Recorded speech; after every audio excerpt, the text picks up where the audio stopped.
Ayan guys, medyo malakas ang hangin ngayon sa labas. At bumagsak na naman ng malakas na ulan. Ayan oh. Yung ibang tao tumatakbo, biglang bumuhos. So kanina lumabas na yung araw, pero eto, nabulaga na naman tayo ng biglang buhos ng ulan.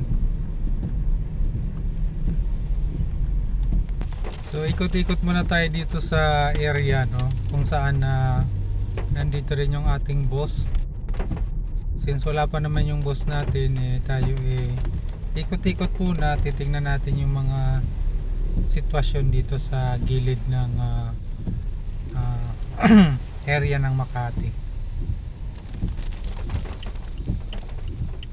Ayan guys, so panatili magdala ng payong kagaya ni ate. Ayan. Sa mga nagmumotor, magkapote.